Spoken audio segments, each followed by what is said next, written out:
En el año 2004, un oficial de seguridad, llamado Alejandro Andrade Cedeño, ocupaba una posición relativamente modesta dentro de la compleja estructura gubernamental de Venezuela. Formaba parte del equipo de protección personal del presidente Hugo Chávez Frías. Su función principal, como la de cientos de otros oficiales de seguridad en servicios similares alrededor del mundo, consistía en garantizar la integridad física del mandatario durante sus desplazamientos diarios, eventos públicos, actos oficiales y actividades cotidianas. Era un trabajo que requería lealtad absoluta, discreción impecable y capacidad para mantener la confidencialidad sobre todo lo que observaba en el ejercicio de sus funciones. Andrade, nacido en 1971 en una familia de clase media en Venezuela,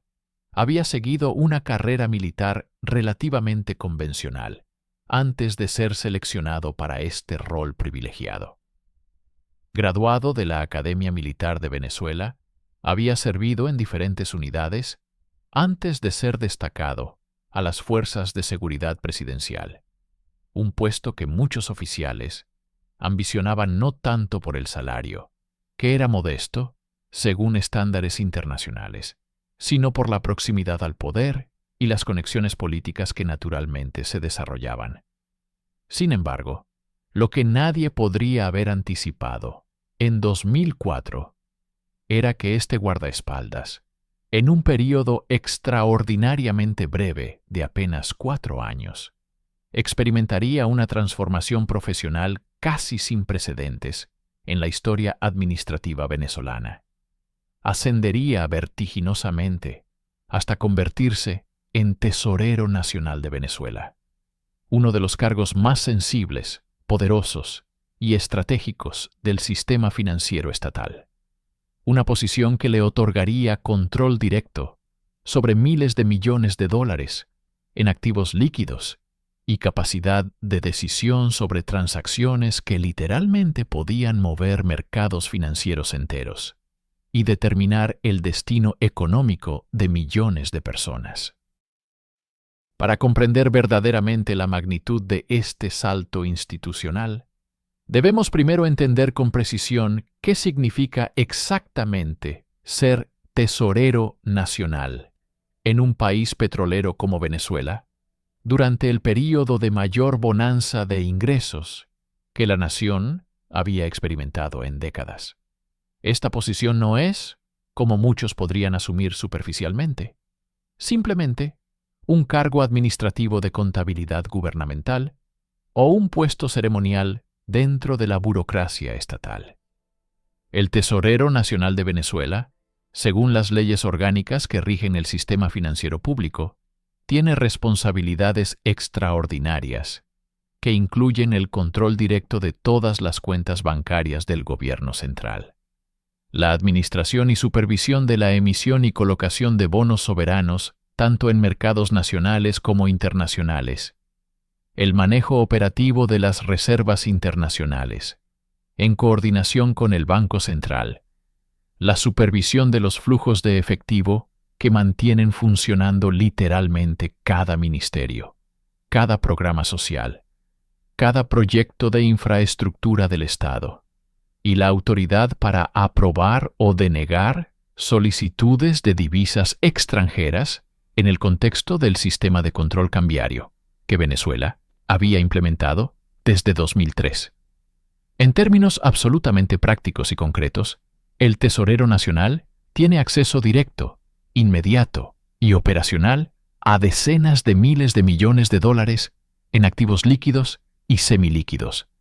y posee capacidad de decisión autónoma sobre transacciones individuales que pueden alcanzar cientos de millones de dólares. Para poner esto en perspectiva comparativa, el Tesorero Nacional de Venezuela, durante este período, controlaba más dinero líquido que los presupuestos anuales completos de muchos países centroamericanos y caribeños, y tenía más poder de decisión financiera que los directores ejecutivos de la mayoría de las corporaciones latinoamericanas. Este nivel de poder financiero concentrado en una sola persona, sin controles institucionales robustos, sin auditorías independientes efectivas, sin separación real de funciones, creaba las condiciones perfectas para lo que eventualmente ocurriría. Una de las operaciones de corrupción y apropiación de recursos públicos más masivas documentadas en la historia moderna de América Latina.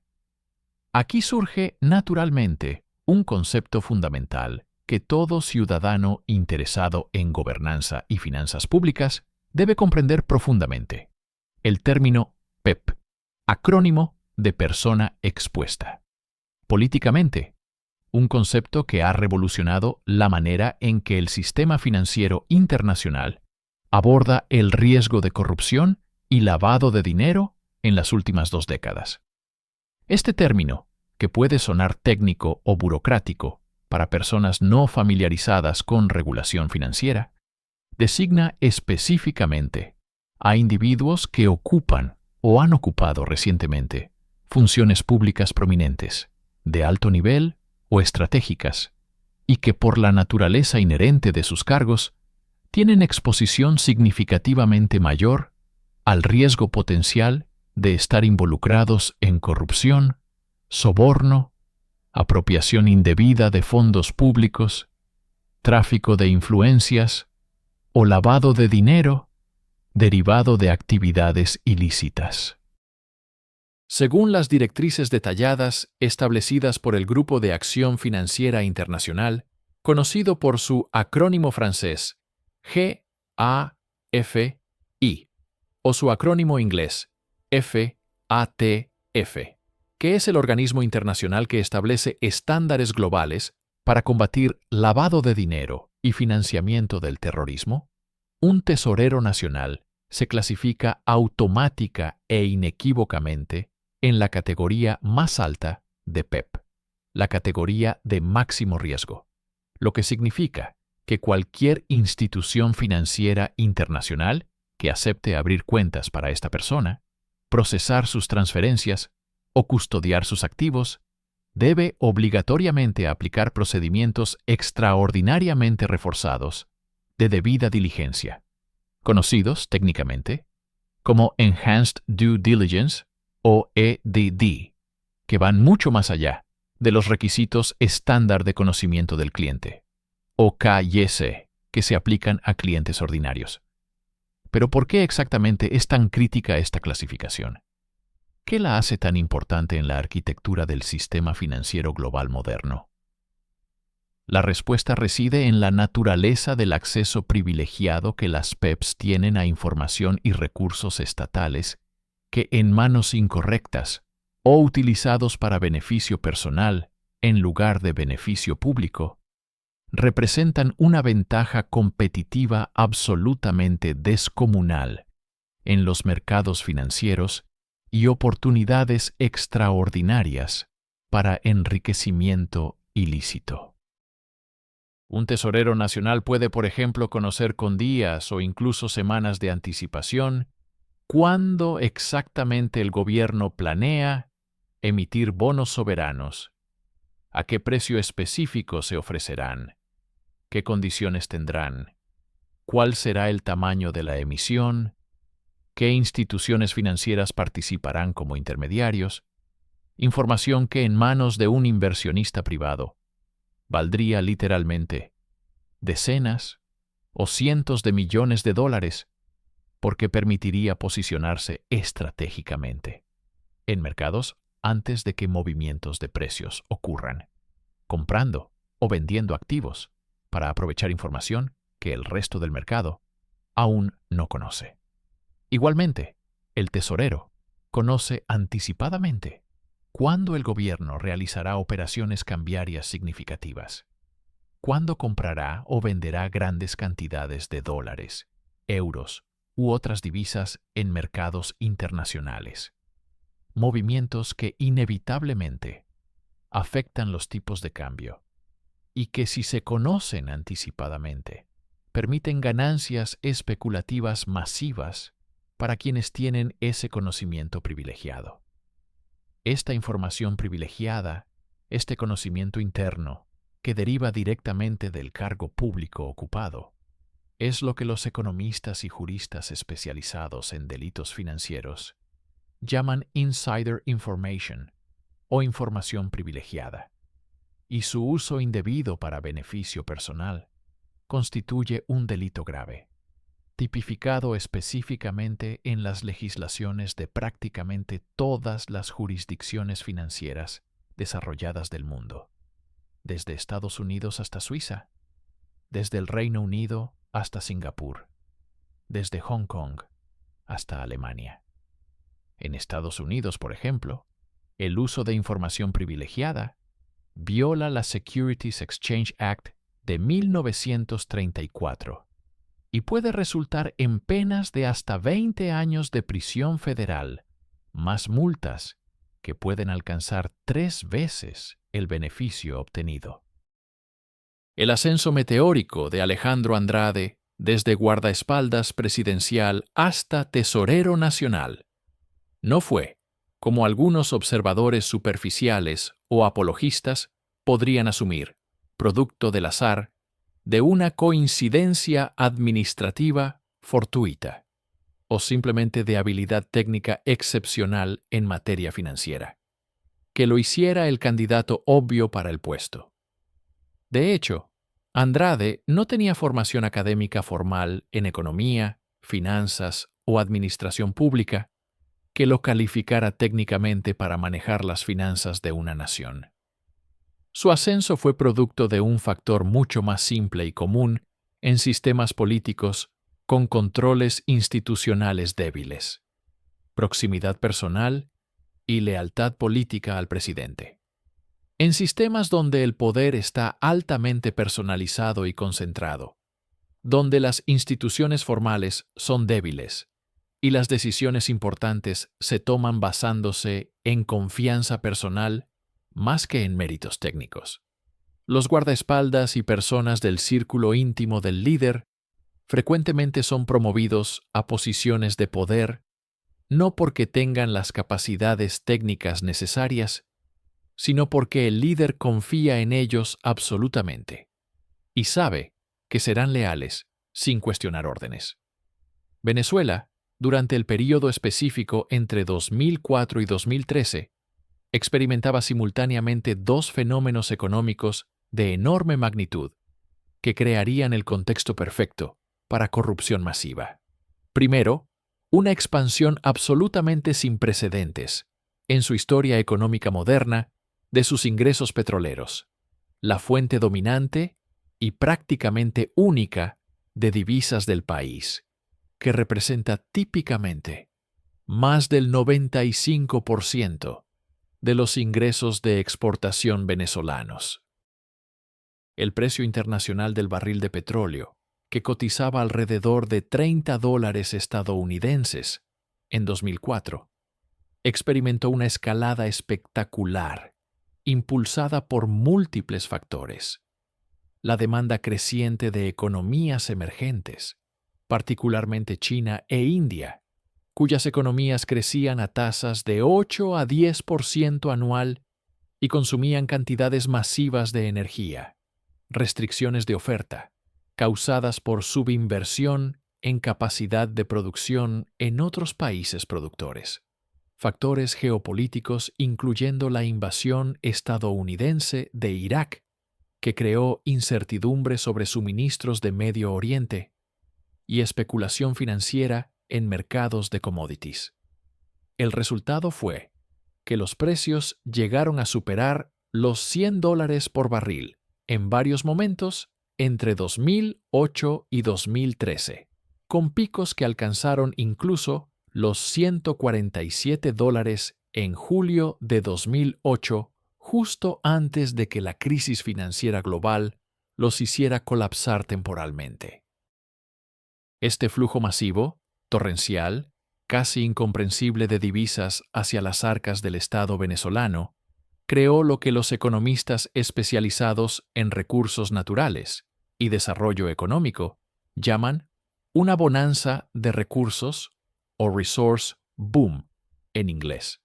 Un fenómeno que trae consigo oportunidades extraordinarias de desarrollo económico e inversión pública que podrían transformar positivamente un país si se manejan apropiadamente, pero que también, como décadas de literatura académica sobre la llamada maldición de los recursos naturales, o resource curse, han documentado exhaustivamente a través de estudios de casos de países desde Nigeria hasta Angola, desde Indonesia hasta Venezuela. Misma, en episodios históricos previos, genera simultáneamente oportunidades extraordinarias para lo que se conoce técnicamente como captura de rentas, o rent-seeking en inglés, un fenómeno económico que ocurre cuando individuos estratégicamente posicionados dentro de la estructura estatal pueden desviar, redirigir o apropiarse de parte de esos recursos hacia beneficio privado, enriqueciéndose personalmente no a través de la creación de valor económico genuino, de innovación empresarial, de inversión productiva o de eficiencia operacional, sino simplemente a través del control de válvulas y mecanismos burocráticos que regulan el flujo de la renta petrolera desde los campos de producción hasta su destino final. El segundo fenómeno económico crucial fue el establecimiento y expansión del sistema de control cambiario venezolano, creado formalmente en febrero de 2003 mediante la fundación del organismo gubernamental conocido como CADIVI, acrónimo de Comisión de Administración de Divisas.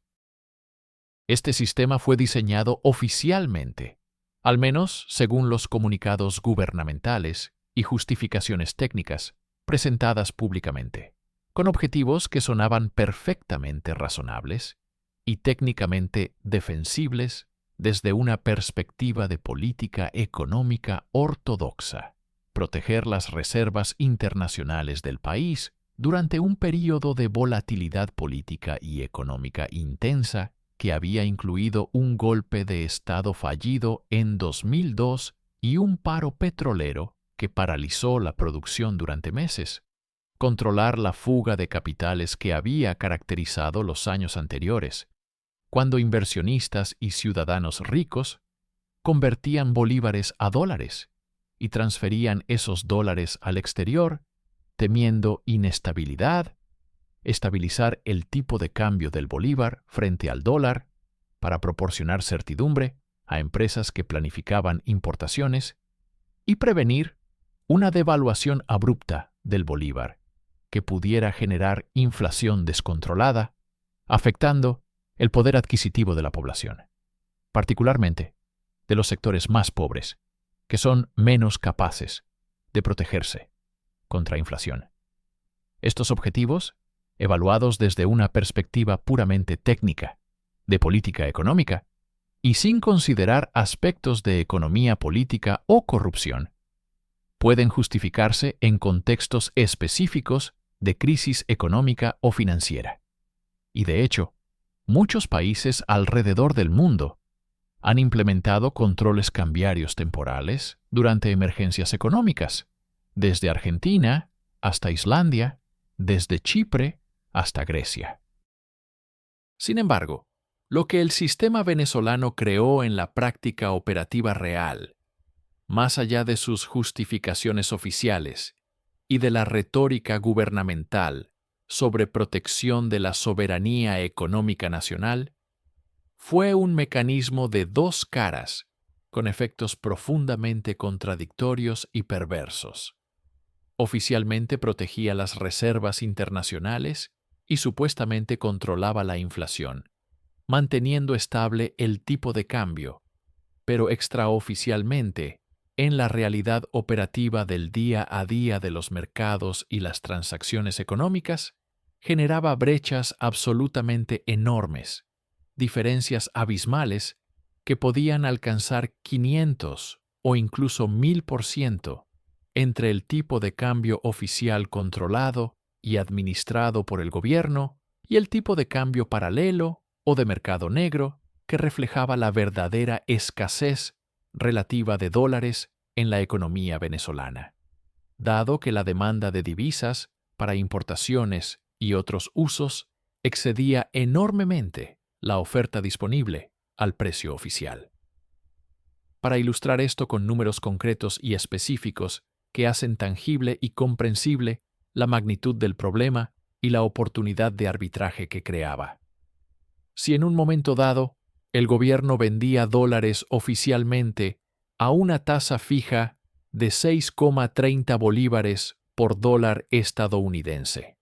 mientras que simultáneamente en el mercado paralelo, en las casas de cambio clandestinas, que operaban en sectores comerciales de Caracas o en las zonas fronterizas con Colombia, donde el comercio informal de divisas era intenso, el dólar se cotizaba a 50 o 60 bolívares.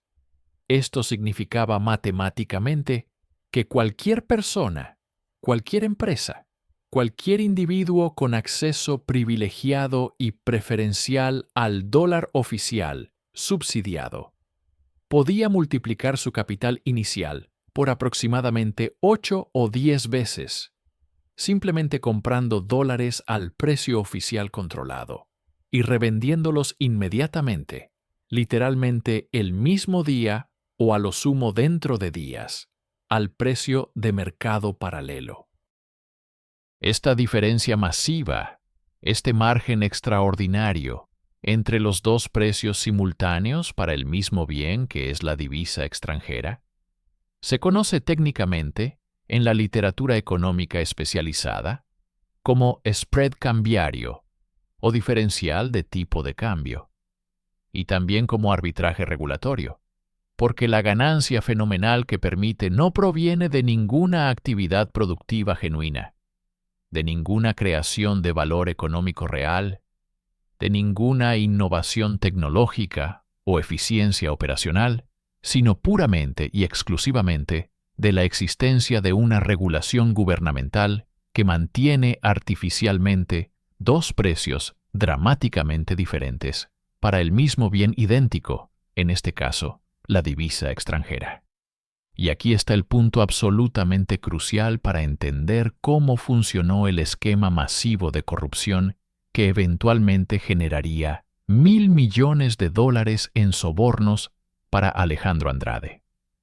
El tesorero nacional controlaba precisamente este mecanismo crítico, este sistema extraordinariamente lucrativo, esta maquinaria gubernamental de asignación de divisas preferenciales. Alejandro Andrade, en su rol oficial como tesorero nacional de la República Bolivariana de Venezuela, tenía la autoridad efectiva, el poder discrecional real, la capacidad operacional concreta para decidir con altísimo grado de discrecionalidad personal y mínima supervisión externa. ¿Quién exactamente? ¿Cuáles empresas específicas? ¿Cuáles individuos particulares tendrían acceso a esos dólares baratos extraordinariamente valiosos? ¿Qué empresas específicas entre miles de solicitantes podrían comprar bonos soberanos del gobierno, pagando en bolívares al tipo de cambio oficial subsidiado, pero vendiéndolos después por dólares reales en mercados internacionales de Nueva York o Londres? ¿Qué solicitudes de asignación de divisas presentadas por empresas importadoras recibirían aprobación prioritaria inmediata? ¿Y cuáles quedarían indefinidamente estancadas en listas de espera burocráticas? ¿Qué transacciones se procesarían en días, facilitando operaciones urgentes? ¿Y cuáles tardarían meses o años efectivamente negando acceso? Esta posición de poder extraordinario, este control sobre un recurso escaso y extraordinariamente valioso, este rol como árbitro único de quien recibe acceso a oportunidades de ganancia fenomenal, lo convertía en lo que los analistas especializados en corrupción gubernamental y ciencia política comparada llaman un gatekeeper o guardián de acceso. Literalmente, un portero que controla quién puede pasar por una puerta estrecha hacia una habitación llena de dinero y quién debe quedarse afuera. En sistemas económicos donde existe este tipo de escasez artificialmente creada por regulaciones gubernamentales, donde el acceso a recursos valiosos está controlado por funcionarios públicos con alto grado de discrecionalidad, los gatekeepers adquieren un poder desproporcionado y políticamente significativo, porque su aprobación, su firma en documentos oficiales, su visto bueno administrativo se convierte en el requisito indispensable, en el cuello de botella crítico, en el obstáculo insuperable o la llave dorada para realizar operaciones económicas altamente rentables. Y esta posición de poder inevitablemente genera incentivos tremendos, presiones económicas masivas para la extracción de sobornos y comisiones ilegales, porque quienes necesitan desesperadamente esa aprobación para realizar sus negocios están dispuestos, frecuentemente muy dispuestos, a pagar sumas considerables, porcentajes sustanciales de las ganancias esperadas, para obtener ese acceso privilegiado. Para entender exactamente, con precisión técnica y detalle operacional, cómo funcionó el esquema específico de corrupción que eventualmente llevaría a Alejandro Andrade a una prisión federal estadounidense y resultaría en su condena por conspiración para cometer lavado de dinero, debemos adentrarnos con considerable profundidad en la mecánica específica, los pasos concretos, la secuencia operacional de las transacciones financieras, que él facilitaba desde su posición como tesorero nacional, y de las cuales extraía comisiones ilegales masivas que acumularían eventualmente hasta alcanzar la cifra asombrosa de $1.000 millones. Es crucial entender que no estamos hablando aquí de métodos burdos, primitivos o fácilmente detectables de corrupción gubernamental tradicional, como maletines literales llenos de billetes de $100 entregados físicamente en estacionamientos oscuros de noche, o transferencias bancarias directas y fácilmente trazables desde las cuentas personales de empresarios corruptos hacia cuentas personales a nombre del funcionario corrupto. Métodos que dejarían rastros obvios e inconfundibles, que serían detectados rápidamente por cualquier sistema básico de auditoría contable o por cualquier investigador financiero competente que examinara los registros bancarios. En cambio, estamos hablando de mecanismos extraordinariamente sofisticados, de estructuras financieras complejas y multicapa que explotan sistemáticamente las particularidades técnicas del sistema financiero internacional moderno, aprovechando sus jurisdicciones fragmentadas, donde diferentes países tienen diferentes leyes y diferentes niveles de aplicación,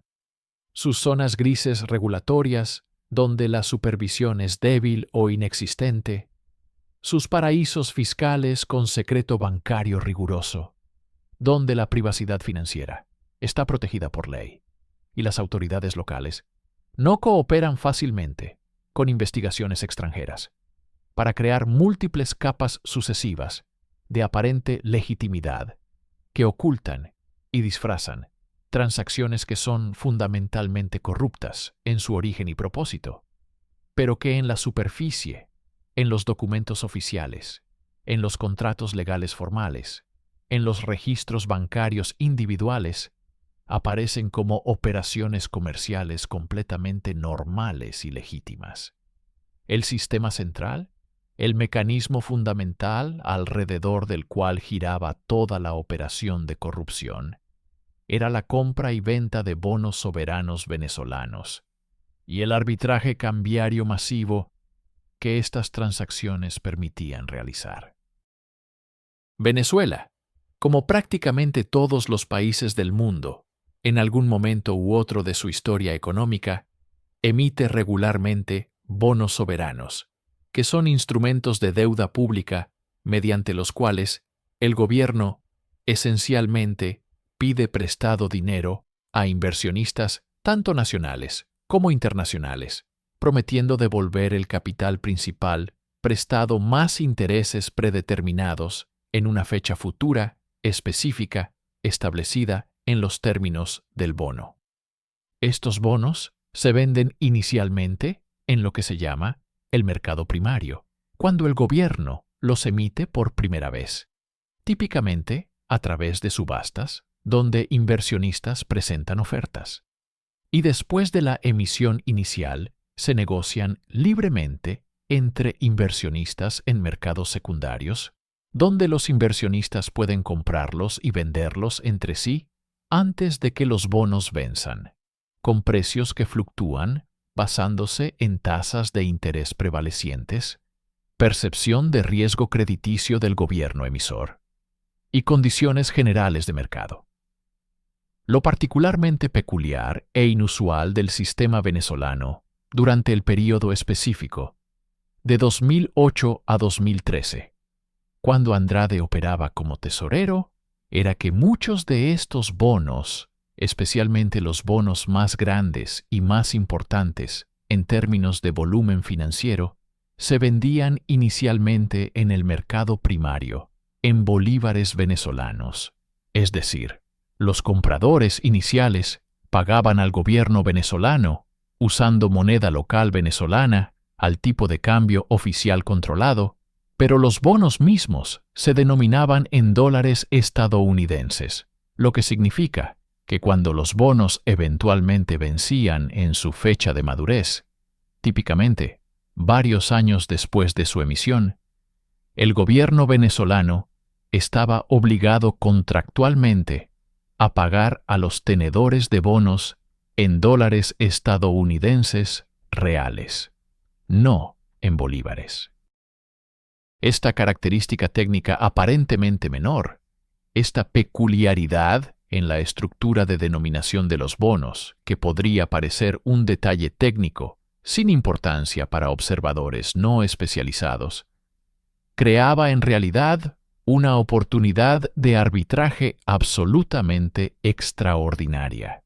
una máquina casi literal de imprimir dinero para cualquiera que tuviera acceso preferencial al proceso de compra inicial de estos bonos en el mercado primario. El proceso específico, la secuencia operacional exacta, funcionaba de la siguiente manera.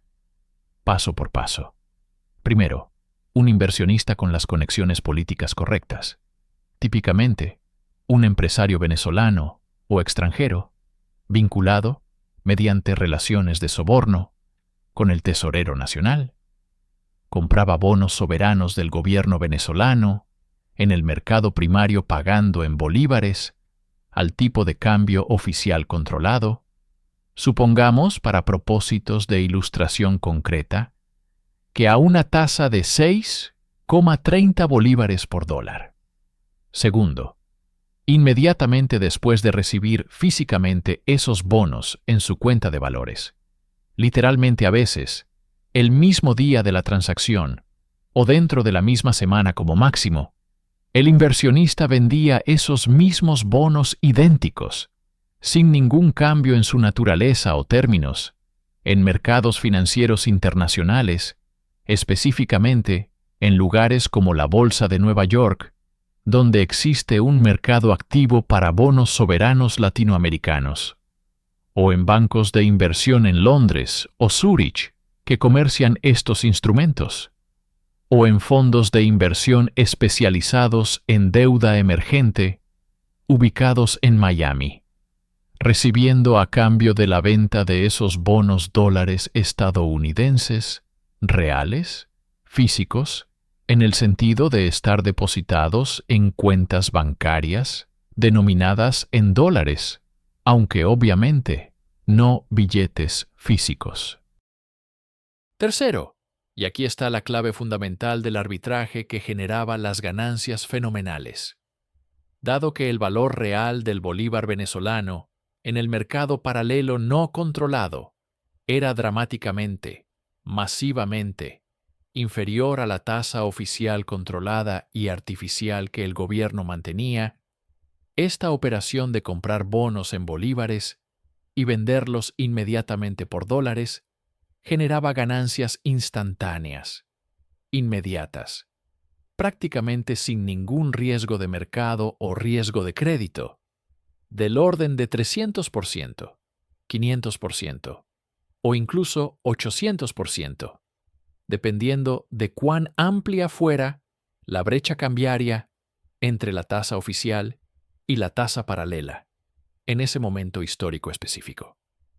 Para hacer esto absolutamente concreto, tangible y comprensible con números reales específicos que ilustren claramente la magnitud extraordinaria de las ganancias que este arbitraje permitía. Imaginemos que un inversionista privilegiado compraba 10 millones de dólares nominales en bonos soberanos venezolanos,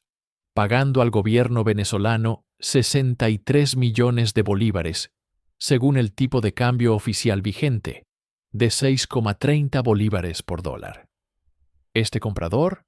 luego vendía esos bonos inmediatamente en el mercado secundario internacional en Nueva York,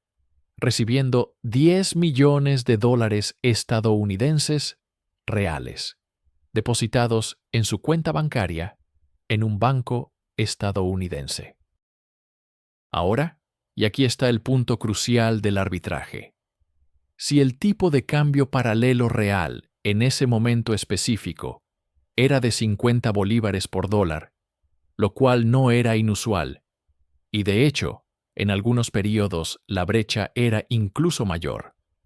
Esos 63 millones de bolívares que el comprador había gastado inicialmente para adquirir los bonos, en realidad equivalían solamente, según el valor real de mercado del bolívar, reflejado en el mercado paralelo, a aproximadamente 1.260.000 dólares estadounidenses, realizando el cálculo simple de dividir 63 millones entre 50. Por lo tanto, este inversionista privilegiado había obtenido efectivamente 10 millones de dólares reales gastando en términos reales de valor de mercado solamente 1.260.000 dólares, generando así una ganancia neta inmediata de 8.740.000 dólares, lo que representa un retorno sobre la inversión inicial del 693%, una ganancia del casi 700% en una operación financiera que podía completarse literalmente en días o incluso horas, completamente libre de riesgo en el sentido de que los bonos ya estaban emitidos y existentes. El gobierno ya los había vendido y entregado, y el precio al cual podían venderse en mercados internacionales era conocido y observable en tiempo real, eliminando prácticamente todo riesgo de pérdida. Este mecanismo específico se conoce en la literatura financiera académica y en documentos de organismos internacionales, como el Fondo Monetario Internacional, como arbitraje regulatorio soberano, y es exactamente, precisamente, lo que Alejandro Andrade controlaba en su capacidad oficial como tesorero nacional de Venezuela. Él, ejerciendo las amplias facultades discrecionales que su cargo le otorgaba, decidía quién exactamente entre cientos o miles de solicitantes potenciales podría comprar esos bonos extraordinariamente lucrativos, cuánto exactamente podría comprar cada solicitante aprobado, estableciendo límites y cuotas, cuándo precisamente se procesarían y ejecutarían las transacciones, lo cual podía ser crucial si las condiciones de mercado estaban cambiando, qué solicitudes específicas entre las miles recibidas tendrían prioridad absoluta y procesamiento inmediato, y cuáles quedarían indefinidamente en listas de espera burocráticas, efectivamente controlando el acceso completo a esta máquina de generar ganancias extraordinarias prácticamente sin riesgo. Y según los documentos judiciales extensos y detallados que fueron presentados formalmente en el Distrito Sur de Florida, específicamente en el caso criminal federal número 1-17 CR 20798, United States of America versus Alejandro Andrade, documentos que incluyen la declaración de culpabilidad del propio Andrade bajo juramento ante la Corte Federal, transcripciones de interrogatorios, testimonios de testigos cooperantes, registros bancarios incautados y memorándums de fiscales federales detallando la investigación. Alejandro Andrade, eventualmente, admitió explícitamente bajo juramento ante la jueza federal que entre los años 2008 y 2013, un período de aproximadamente 5 años, recibió en total aproximadamente $1.000 millones estadounidenses. Sí, 1.000 millones con M mayúscula, una suma casi incomprensible en su magnitud, en sobornos directos y comisiones ilegales de empresarios venezolanos y algunos extranjeros que buscaban desesperadamente acceso privilegiado a este sistema de arbitraje, de bonos y divisas que él controlaba absolutamente. $1.000 millones no es una suma abstracta o difícil de contextualizar. Para ponerla en perspectiva comparativa que la haga comprensible, es significativamente más que el Producto Interno Bruto anual completo de varios países pequeños del Caribe o África. Es suficiente dinero para construir y equipar completamente hospitales modernos de nivel mundial para toda una nación pequeña. Es más dinero del que muchas personas podrían ganar acumulativamente en literalmente 10.000 vidas enteras trabajando honestamente en empleos de clase media. Es más que el presupuesto anual de salud o educación de muchos países en desarrollo.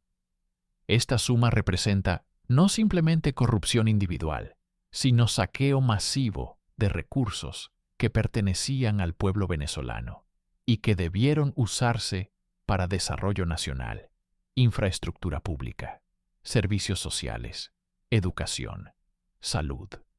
Uno de los nombres empresariales más prominentes y frecuentemente mencionados que emergió durante la investigación federal estadounidense y que aparece repetidamente en documentos judiciales fue Raúl Gorrín Belisario, un empresario venezolano exitoso y políticamente conectado, que eventualmente se convertiría en propietario y controlador del canal de televisión Globovisión, un medio que anteriormente había sido conocido por su línea editorial crítica del gobierno venezolano, pero que bajo la propiedad de Gorrín moderó significativamente su postura crítica. Gorrín no actuaba como un individuo aislado, operando solo en transacciones directas simples con Andrade. En cambio, operaba sofisticadamente a través de una red extremadamente compleja y cuidadosamente estructurada de empresas offshore o extraterritoriales, corporaciones pantalla sin actividad comercial real, cuentas bancarias estratégicamente distribuidas en múltiples jurisdicciones diferentes, seleccionadas específicamente por su secreto bancario riguroso o supervisión regulatoria laxa. Panamá, que históricamente ha sido un centro de formación de empresas offshore con regulación limitada. Las Islas Vírgenes Británicas, que ofrecen privacidad corporativa extrema y cero impuestos. Suiza, con su tradición centenaria de secreto bancario, aunque algo erosionada en años recientes. Liechtenstein, con leyes de fundaciones extremadamente favorables a la privacidad. Y ocasionalmente, jurisdicciones asiáticas como Hong Kong o Singapur, que también ofrecen ciertas ventajas de privacidad financiera. La estructura típica, el patrón repetitivo y sistemático de estas operaciones, seguía un modelo bastante consistente que los investigadores federales eventualmente identificarían claramente, después de analizar cientos de transacciones y miles de páginas de documentos bancarios. Primero, Gorrín o sus asociados empresariales cercanos creaban formalmente una compañía nueva en Panamá o las Islas Vírgenes Británicas, típicamente con un nombre genérico, anodino y completamente no descriptivo, que deliberadamente no llamara atención ni sugiriera ninguna actividad específica. Nombres como Global Energy Trading Incorporated, International Commodities Group Limited, Caribbean Investment Holdings Corporation, Atlas Capital Management Services, empresas que existían puramente en papel como entidades legales formales, pero sin oficinas físicas reales con personal trabajando, sin empleados genuinos más allá de tal vez un agente registrado local, pagado nominalmente, sin actividad comercial sustantiva documentable, lo que se conoce en la jerga financiera internacional y en documentos de organismos como el GAFI, como Shell Companies, o empresas pantalla, cascarones corporativos vacíos cuyo único propósito real es servir como vehículos para mover dinero y ocultar titularidad real de activos. Segundo, esta empresa fantasma, legalmente constituida pero operacionalmente inexistente, solicitaba formalmente ante las autoridades venezolanas correspondientes, específicamente ante CADIVI y el Tesoro Nacional, divisas extranjeras oficiales bajo pretextos aparentemente legítimos y socialmente justificables, frecuentemente alegando necesidad urgente de importar equipos industriales esenciales para proyectos de desarrollo, maquinaria médica sofisticada para hospitales, alimentos básicos para el pueblo venezolano que supuestamente enfrentaba escasez, medicinas esenciales para tratar enfermedades, materias primas críticas necesarias para manufactura nacional, pretextos y justificaciones que sonaban razonables, socialmente beneficiosos y económicamente justificables en los documentos oficiales presentados para aprobación. Tercero, Andrade, ejerciendo completamente las facultades discrecionales que su posición como tesorero le otorgaba, aceleraba dramáticamente estas solicitudes específicas presentadas por las empresas de Gorrín. Les daba procesamiento absolutamente prioritario, saltándose todos los procedimientos normales. Las aprobaba rápidamente en días o semanas, mientras simultáneamente miles de solicitudes, igualmente legítimas o frecuentemente mucho más legítimas, presentadas por empresas honestas que realmente necesitaban divisas para importaciones productivas, quedaban estancadas indefinidamente, durante meses o incluso años, en interminables trámites burocráticos, creando una discriminación sistemática entre solicitantes basada no en méritos económicos, sino en conexiones corruptas. Cuarto, una vez que la operación cambiaría o de compra de bonos era formalmente aprobada administrativamente y procesada ejecutivamente, transfiriendo los dólares o bonos a las cuentas de las empresas de Gorrín, una porción sustancial y predeterminada de las ganancias extraordinarias del arbitraje, típicamente oscilando en un rango entre 10% en el extremo inferior para transacciones más pequeñas o menos urgentes, hasta 30% en el extremo superior para transacciones especialmente grandes o que requerían procesamiento urgentísimo, dependiendo también del tamaño absoluto de la transacción y del nivel percibido de riesgo de detección, se transfería eventualmente, mediante mecanismos que describiré en detalle a continuación, a cuentas bancarias que Alejandro Andrade controlaba directa o indirectamente a través de intermediarios y estructuras corporativas propias en bancos ubicados en Estados Unidos, particularmente en Florida en Suiza, que era el destino preferido para sumas más grandes, y en otras jurisdicciones seleccionadas estratégicamente. Pero aquí está el detalle absolutamente crucial, el aspecto técnico fundamental que distingue la corrupción sofisticada moderna de nivel internacional de la corrupción burda y primitiva tradicional que caracterizaba décadas anteriores. Según los testimonios extremadamente detallados que fueron presentados formalmente en cortes federales estadounidenses por testigos cooperantes como el propio Raúl Gorrín, que eventualmente decidió colaborar con autoridades para reducir su propia sentencia, y según documentos bancarios extensos, que fueron incautados mediante órdenes judiciales de bancos en múltiples jurisdicciones y analizados meticulosamente por investigadores financieros especializados del FBI y del Departamento de Seguridad Nacional. Esta red de corrupción operaba con un nivel verdaderamente extraordinario de sofisticación técnica y financiera, un nivel de complejidad estructural que habría sido prácticamente imposible solo 2 décadas antes, cuando los sistemas financieros internacionales estaban menos interconectados y las transacciones transfronterizas eran más difíciles. Los pagos a Andrade, las transferencias de los sobornos, nunca, absolutamente jamás, se realizaban mediante el método obvio y fácilmente rastreable de transferencias bancarias directas y transparentes desde las cuentas personales o corporativas de Gorrín hacia cuentas personales registradas directamente a nombre de Alejandro Andrade, porque ese método habría dejado un rastro documental completamente evidente, una línea clara y fácilmente trazable en registros bancarios que cualquier auditor interno, cualquier investigador competente, cualquier oficial de cumplimiento bancario vigilante podría seguir fácilmente, simplemente examinando extractos bancarios.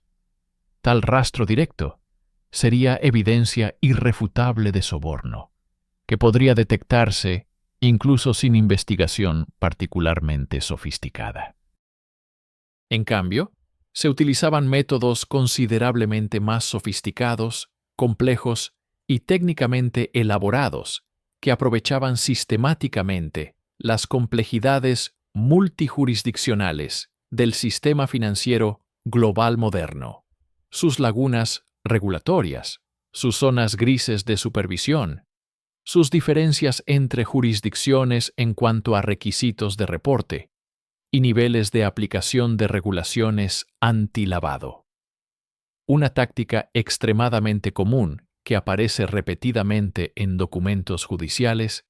era la compra de activos masivamente sobrevalorados.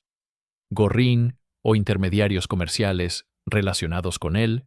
compraban formalmente, mediante contratos legales, aparentemente válidos, propiedades inmobiliarias, participaciones en empresas comerciales, acciones de compañías privadas, participaciones societarias en proyectos de desarrollo o incluso objetos de colección como obras de arte o caballos de carrera, que pertenecían nominalmente a Andrade, o a empresas que investigadores, eventualmente, determinarían que él controlaba secretamente. Pero los compraban a precios dramática y obviamente superiores, frecuentemente 5 a 10 veces superiores, a su valor real justo de mercado que cualquier tasador independiente y competente determinaría. Por ejemplo, una propiedad inmobiliaria residencial en Caracas que cualquier tasador profesional independiente, utilizando metodologías estándar de comparables de mercado y valoración de características físicas, valoraría razonablemente en $500,000 estadounidenses, se vendía formalmente mediante contrato legal, registrado ante notario público, por $5 millones, siendo la diferencia masiva de $4,5 millones. Efectivamente, el soborno encubierto, el pago corrupto disfrazado, pero apareciendo en todos los documentos oficiales, en todos los contratos legales formales, en todos los registros de transferencia de propiedad como una transacción inmobiliaria, completamente legítima,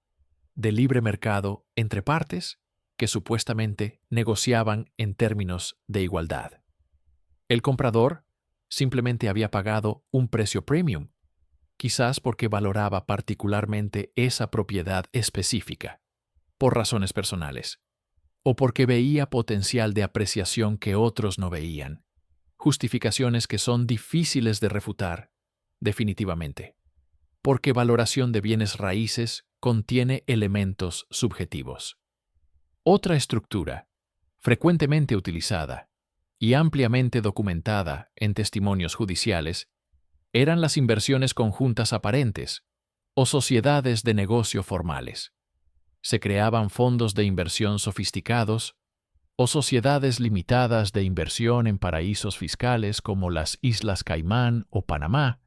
donde Andrade aparecía formalmente en documentos constitutivos como socio o inversionista con una participación sustancial del capital social, típicamente entre 30 y 40% del total de participaciones, pero sin haber aportado realmente ningún dinero propio, ningún capital genuino, ninguna contribución económica real al fondo o sociedad. Las ganancias que estos fondos de inversión distribuían periódicamente a Andrade como su socio constituían efectivamente los pagos de sobornos, las transferencias corruptas, pero aparecían en toda la documentación oficial, en todos los estados financieros auditados del fondo, en todas las declaraciones de impuestos presentadas como retornos completamente legítimos de inversión, dividendos normales de sociedades comerciales, distribuciones estándar de ganancias a socios capitalistas, transacciones que en su forma documental eran indistinguibles de inversiones genuinas legítimas. Una tercera estructura utilizada sistemáticamente eran los préstamos falsos o ficticios. Gorrín o sus empresas controladas formalmente prestaban sumas sustanciales de dinero a Andrade mediante contratos legales de préstamo aparentemente válidos, redactados por abogados competentes, con todos los términos técnicos apropiados, incluyendo tasas de interés especificadas, calendarios de pagos detallados, garantías colaterales enumeradas. Pero ambas partes involucradas entendían implícitamente y nunca documentaban por escrito que este dinero prestado nunca se esperaba realmente fuera devuelto según los términos contractuales, o si eventualmente se devolvía formalmente para mantener apariencias legales. Se devolvía utilizando fondos que provenían del mismo sistema corrupto, reciclando efectivamente el dinero sucio a través de transacciones adicionales, creando así un círculo cerrado de transacciones que en los documentos formales individuales parecían completamente legítimas, porque cada préstamo tenía un contrato válido. Cada pago tenía documentación apropiada, pero en su totalidad constituían simplemente